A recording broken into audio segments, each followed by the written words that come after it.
गुंजन यवत सोलापूर रोडला यवत जे आपलं त्या यवतच्या गुंजन थिएटरला आलोय. सगळे शो हाऊसफुल आहेत. देऊळबंदचे बरेच दिवस झालं. मागच्या 6 दिवसात 25 कोटीचं बॉक्स ऑफिस कलेक्शन करून सगळ्यात मोठा सिनेमा ठरलाय देऊळबंद. त्यामुळं हा शेतकऱ्यांचा विजय आहे, हा स्वामी समर्थांचा विजय आहे, मोहन जोशींच्या कष्टाचा विजय. त्यामुळं मी सगळ्यांचे आभार मानतो. असंच प्रेम करत राहा. शेवटी शेतकऱ्यांवरचा सिनेमा आणि शेतकरी हा प्रतिपरमेश्वर आहे हे आपण या सिनेमातनं सांगितलंय, लक्षात ठेवा. त्यामुळं हा सिनेमा घराघरात पोहोचवणं आपल्या सगळ्यांचं कर्तव्य आहे. मी कोण डिक्लेअर करणार, पण आमचे निर्माते कैलास वाणींनी आजही डिक्लेअर केलंय. पहिल्या देऊळबंदाला पण जो प्रॉफिट आला तो सगळा स्वामींच्या चरणी अर्पण केला होता त्यांनी.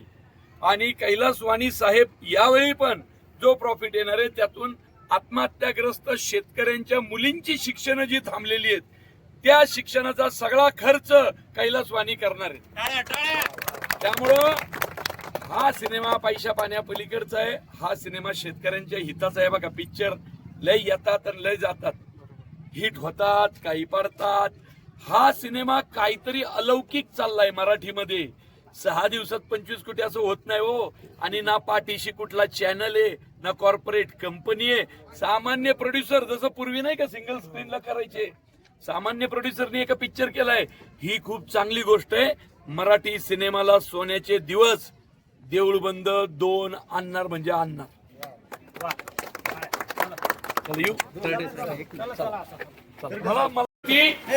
पण तिला ते पलीकडच्या थिएटरला एका फोनाला मग आम्ही दोघं डिवाइड झालो. एक गाडी तिकडे गेली, एक गाडी इकडे आली. जरा लोकांना दिसू द्या, सगळे इकडे या. ऐका ना, आपले सगळे इकडे या. ही लोक तिकीट काढून आलेले प्रेक्षक आपल्याला महत्वाचे आहेत. हा, बसा खाली. हे बघा, आता गुंजनला हा तिन्ही टाइम शो देऊळबंदचे चालू आहे. तुम्हाला म्हणून सांगतो, अख्ख्या महाराष्ट्रात रेकॉर्ड झालं मागच्या 6 दिवसात 25 कोटी रुपये देऊळबंद. आणि जसं मी आधीच सांगितलं होतं तसं आपण काय तो पैसा काय खिशात घेऊन फिरणारी माणसं नाही. या सिनेमातनं जो नफा होणार आहे त्यातून आत्महत्याग्रस्त शेतकऱ्यांच्या ज्या पोरींची शिक्षण थांबली होती, सगळे पैसे आपण त्याच्यासाठी देऊन टाकणार आहे. हा सिनेमा पैसे कमवण्याचा नाही, हा सिनेमा शेतकऱ्याच्या भल्याचा आहे. आज जे अख्ख्या महाराष्ट्रात एवढं यश मिळतंय ना, ते स्वामींच्या कृपेने मिळतंय. कारण आपली भावना चांगली आहे. कळलं? मी पण एक शेतकरी आहे, तुम्हाला माहिती आहे, मुळशी तालुक्यातला. हा, त्यामुळे शेतकऱ्याला उगीच अति आलेला चालत नाही. आपल्या कष्टाचं आहे तेवढंच आपण मिरवायचं. हा, तर चला मंडळी, एवढ्या मोठ्या संख्येने तुम्ही इथं आलात त्याबद्दल धन्यवाद. इथून अजून ग्रामीण भागात बऱ्याच फिरायचंय. काय होतं, नटनट्या ग्रामीण भागात येतच नाही कुणी, बरोबर का नाही? तर माझं कर्तव्य आहे की ग्रामीण भागात जी जी थिएटर आहेत तिथं स्वतःहून जाणार म्हणजे जाणार. आता हा अतुल कुडले दत्त्याचा रोल केलाय बघा, सिरियल मध्ये पण असतो. हा पवन पोटे, हा स्वतः BSc ऍग्रिकल्चर आहे, शेतकरी आहे अहिल्यानगरचा. त्यामुळं हा शेतकरी पण सिनेमात काम करतोय. दुसरा पण शेतकरी आहे वैभव आगाव, हा आहे छत्रपती संभाजीनगरचा. मुद्दाम सिनेमात सगळी पोरं पण प्रत्येक जिल्ह्यात आणि तालुक्यात जाऊन घेतली. आपल्या भागातल्या पोरांनी कधी जायचं सिनेमात, बरोबर का नाही? खरे खरे. हा, पिट्या भाई तर सगळ्यांना माहिती. आता पिट्या भाई मुळशी पॅटर्न पार्ट 2 मध्ये डेंजर रोल मध्ये येतात. हा, म्हणजे पिट्या भाई आहेत तिथं. सर पार्ट 2 कधी येईल? पार्ट 2 आता एवढा तुम्ही यश दिलंय देऊळबंद 2 ला, याच्या आधी धर्मवीर 2 ला दिलं. त्यामुळे आता मुळशी पॅटर्न पार्ट 2 लगेच.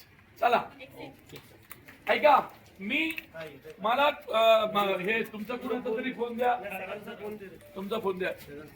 सर या तुम्ही आधी इकडे. हा, सगळेजण हात वर करा, हात वर करा. यवतला आहे, यवतला हे थिएटर हाऊसफुल झालंय आणि ग्रामीण भागातले अनेक शेतकरी आले. सिनेमा आवडला का? तर आज मुद्दाम मी यवतला आलो माझ्या टीम बरोबर. स्नेहल दुसऱ्या गावात गेलेली आहे. हा, मोहन जोशी सर तब्येतीमुळे जास्त बाहेर जाऊ शकत नाही. तर मंडळींनो, स्वामी समर्थ महाराज की जय. आपल्याला सिनेमा महाराष्ट्रातल्या त्या प्रत्येक शेतकऱ्याच्या घरात आणि मनात पोहोचवायचा आहे.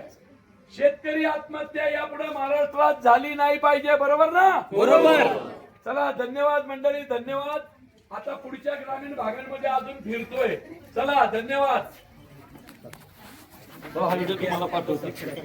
तुम्हाला वाटतं की मी 2 तिकीट काढली आहेत, या 2 तिकिटांच्या जेव्हा मराठी फिल्म इंडस्ट्री चालती, तर मी पहिल्यांदा तुमची माफी मागतो की पिक्चर मध्येच लय महत्वाच्या सीनला थांबलाय. तर आम्ही बाहेर जातो इथून. ही गर्दी लय आली आतमध्ये, एवढे लोक नव्हते यायला पाहिजे पण ते आले. आता आम्ही काय करतो, बाहेर जातो. तुम्ही 10 सेकंड शांत बसा, मागचा पिक्चर आठवा, मग सुरू करा रे. ओके, चला. नाही, चला बाहेर. तुम्ही पिक्चर बघताय ना? बघा. तुम्ही कशाला बाहेर येताय? इकडे फक्त बघा पिक्चर ऐका, मी महत्वाचा नाही, सिनेमा महत्वाचा आहे. हा, तो बघा. पिक्चर वगैरे असतं सर. नाही, सत्कार बाहेर करू ना आपण, लोकांना पिक्चर बघू द्या. या, पिक्चर पॉज केलाय. आता तिघांचा या मध्ये येतो मध्ये. ठीक आहे.